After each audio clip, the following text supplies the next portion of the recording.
Hello everyone, I am Vaishali Sethi and in this video I will be explaining one of the informal assessment strategies from classroom assessment techniques. This video is made for the assignment number 3 of PIDP 3230 course Evaluation of Learning and my instructor is Jackie Harrison. I will be explaining the strategy of pro and con grid assessment technique along with its driving principles, some of the limitations, advantages and best practices for this strategy. To begin with, let's talk about the strategy. Pro and con grids can be used in any discipline and allow students to consider the advantages and disadvantages of the identified issue, procedure, action, or decision. Most of the people jot down quick list of pros and cons to help them think more clearly about the pressing decision.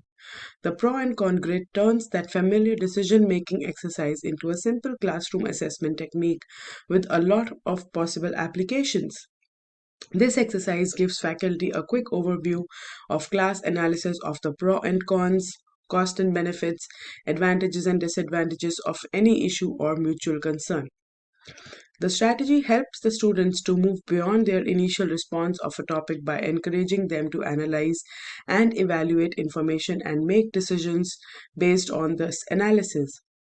It is a good strategy for seeking different perspectives on a topic, identifying assumptions and misconceptions.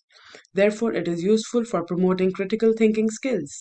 Even a cursory reading of students' list of pros and cons provide important information on the depth and breadth of their analysis, on their capacity of objectivity.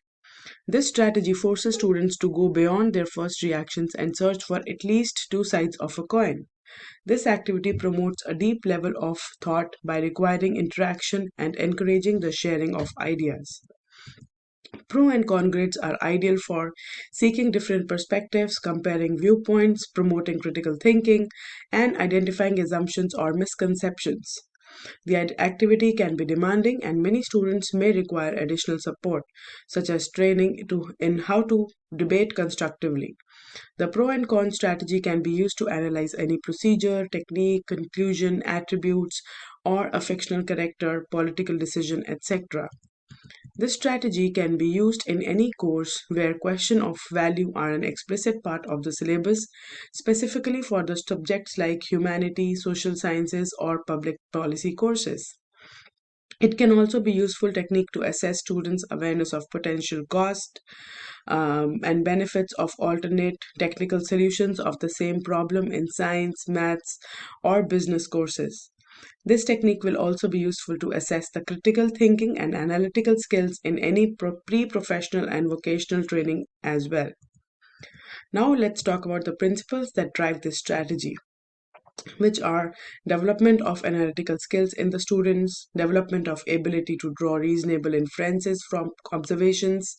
It helps in development of capacity to make informed ethical choices and think for oneself, which overall results in the development of capacity to make wise decisions. Now let me talk about the activity planning steps in the class.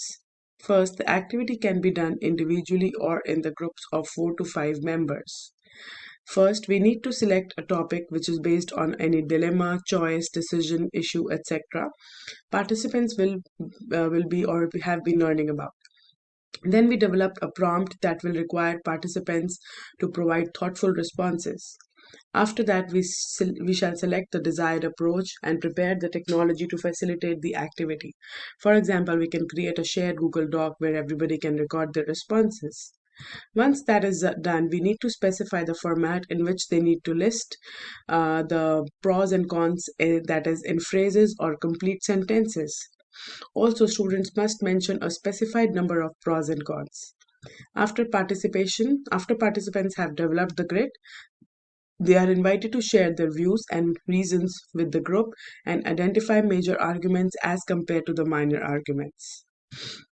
This activity can further be extended and used as another assessment technique in the following class. We can assess the student's ability to imagine and the pros and cons of the same issue, which can be considered from different or even opposite perspectives.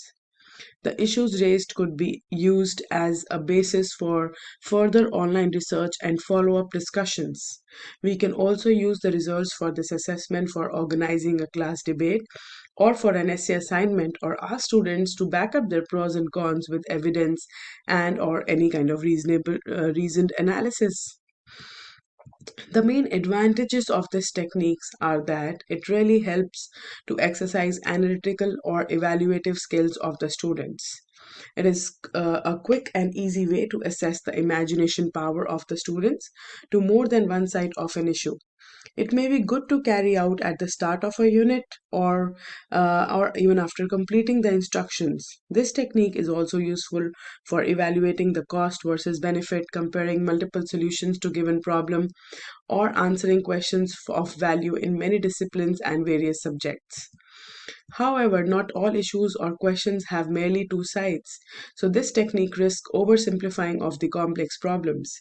This activity may be difficult to perform for complex topics involving multiple perspectives with differences in matters of degree, or those involving difficult questions about morality, religion, or ethics. Some students may reject the notion that there can be two sides in the case of ethical or moral statements. So, students may submit superficial or flippant responses just to cover some of the points. So, the best practices to follow in this technique is to explain our educational rationale for carrying out the assessment before starting the technique in the class. Moreover, it is important to ensure anonymity and show respect for various viewpoints responding to the class. Providing feedback of any activity is as important as the execution of the activity in the class. So, after reviewing the grids, list the points students provided in each category on the board and do a frequency count.